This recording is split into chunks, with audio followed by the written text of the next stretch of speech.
अब सीता मैया ने पसीना छोड़ दिया। एक ही व्यक्ति बनाए और परोसे, एक आदमी जो 6 दिन से खा रहा हो, तो भाई कितना हिम्मती व्यक्ति होगा खिलाता रहे। कल मैंने बताया ना कि अब तो पद्धति हो गई है कि किसी के यहाँ जाओ तो पहले पूछ लेता है कि महाराज कितनी रोटी खाओगे। पहले जमाना नहीं था, बड़ी श्रद्धा से बड़े भाव से प्रसाद पवाया जाता था।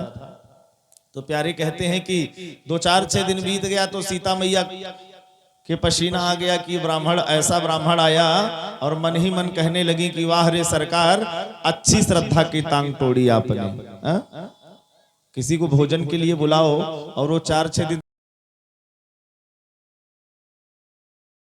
कोई नाम ले लेगा।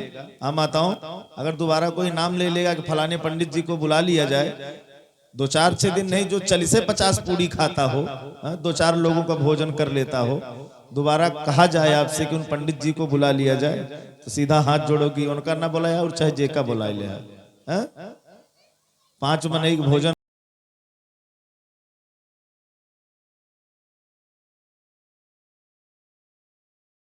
जब बनाते बनाते थक गई तो उन्होंने गणेश जी का आवाहन किया। गणेश जी आए, रिद्धि सिद्धि आई और कहते हैं कि गणेश जी पूड़ी बेलने लगे, रिद्धि सिद्धि पूड़ी निकालना प्रारंभ कर दी। और आज अगस्त ऋषि प्रसाद पाते ही जा रहे हैं, पाते ही जा रहे हैं। अगस्त ऋषि को प्रसाद पाते पाते 17 दिन हो गए। कितने दिन? 17 दिन लगातार अखंड प्रसाद पा रहे हैं। मैया सीता ने कहा सरकार से कि हे ब्राह्मण देवता, जब भोजन आधा हो जाता है तो जल पिया जाता है, थोड़ा बहुत जल पी लेना चाहिए। अगस्त ऋषि ने कहा जब भोजन,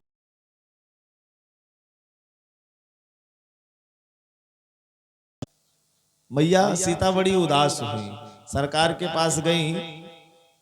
भगवती सीता ने कहा कि अब मैं द्वादशी को सीधा निकाल दूंगी, लेकिन कभी ब्राह्मण जमाने की बात नहीं करूंगी।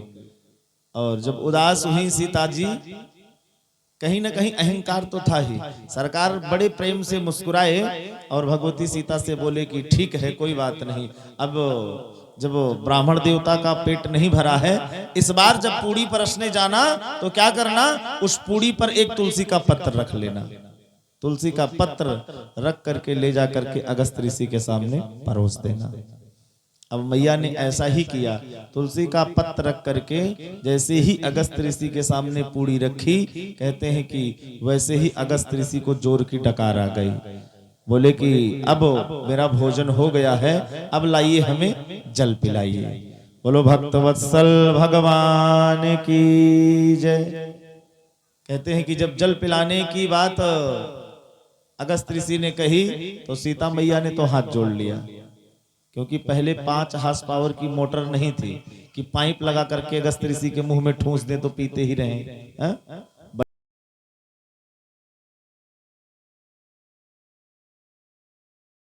मैया ने जब हाथ जोड़ा इस प्रकार से तो सरकार वहीं पर खड़े थे, आंखों ही आंखों में इशारा किए कि हे अगस्त ऋषि, अब घबराइए मत, इस जन्म में तो हमने आपको भोजन कराया है, अगले जन्म में हम आपको जल पिलाएंगे। जब मैं कृष्णावतार लेकर के आऊंगा तब आपको जल पिलाऊंगा। इंद्र के प्रकोप से जो भी जल वृष्टि होगी उसका आप पान करना। उन्हीं अगस्त ऋषि का भगवान कृष्ण ने आवाहन किया। कहते हैं प्यारे, एक तरफ अगस्त ऋषि बैठ करके जल को सुखा रहे हैं और एक तरफ बैठे हैं कौन, चक्र सुदर्शन महाराज, जल को पीते ही जा रहे हैं। 7 दिन बीत गया।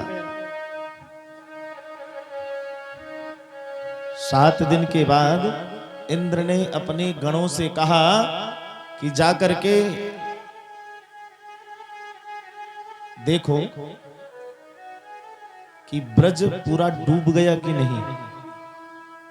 इंद्र के गण आए, देखे तो महाराज ब्रज में धूल उड़ रही है। क्या उड़ रही है?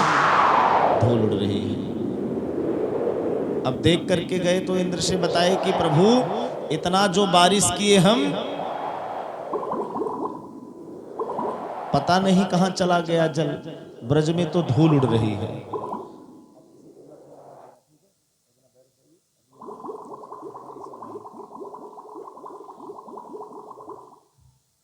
जब ब्रज में धूल उड़ रही थी प्यारे, भाग करके वो गण गए, इंद्र से कहा कि सरकार इतनी जल वृष्टि,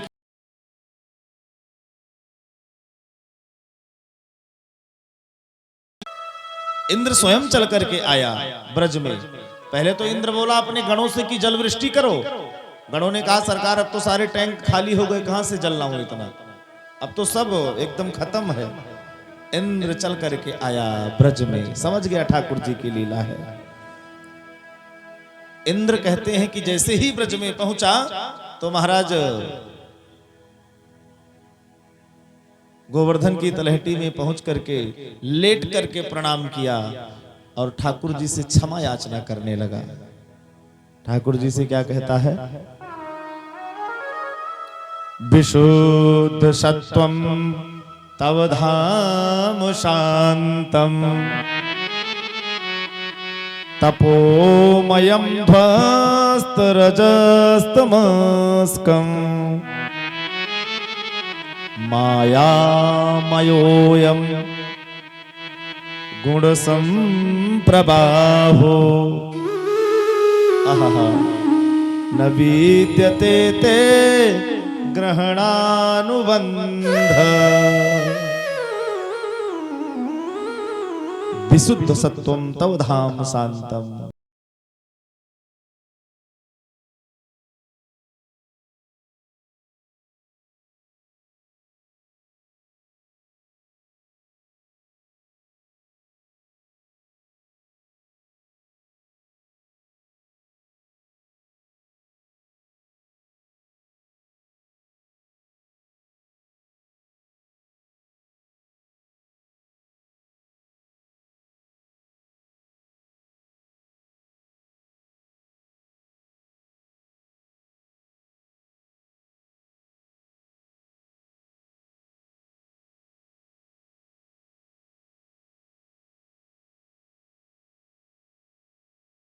भगवान ही भोजन लेके जाते थे, ब्रज के राजा थे नंद बाबा, तो भगवान लेकर के जाते थे तो सारे ग्वाल बाल उसी में खा लेते थे।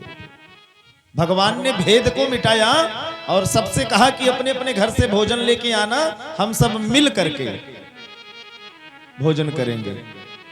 मानो ये संदेश तो भगवान ने भी दिया कि हमको मिलजुल करके रहना चाहिए और बांट करके खाना चाहिए, और जो बांट करके खाया जाता है महाराज उसमें एक अद्भुत स्वाद होता है। तो कहते हैं कि जब उसमें उनका एक सखा 3 दिन बासी छाछ की कढ़ी लेकर के आया प्यारे, और शर्म के मारे भगवान को नहीं दिया, स्वयं पी गया जल्दी जल्दी, तो उसके मुंह पर कढ़ी बिखर गई तो भगवान उसके मुंह को चाटने लगे। भगवान भक्त के भाव में इतना विह्वल हो जाते हैं कि अपने भक्तों के मुख तक को महाराज चाट लेते हैं। तो ब्रह्मा जी को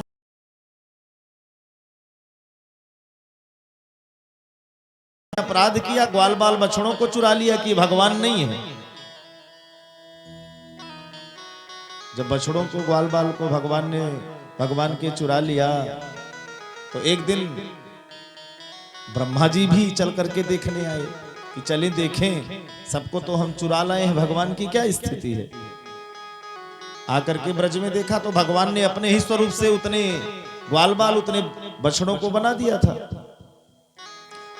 और इधर से जब ब्रह्मलोक लौट करके गए ब्रह्मा जी, तो उधर ब्रह्मलोक में भगवान पहले से ही बैठे थे ब्रह्मा जी का रूप लेकर के। तो वहां ब्रह्मा जी ने भी क्षमा मांगा, लेकिन ब्रह्मा जी को भगवान ने क्षमा नहीं किया। अपराध दोनों ने किया, ब्रह्मा ने भी किया अपराध, इंद्र ने भी किया, लेकिन इंद्र को क्षमा कर दिए, ब्रह्मा को नहीं किए। क्यों? बड़ी प्यारी बात है। एक ने अपराध किया तो इंद्र ने जो अपराध किया तो अपराध, लेकिन भगवान से भगवान के भक्तों को मिला दिया, क्योंकि वो सारे ब्रजवासी ग्वाल बाल 7 दिन तक भगवान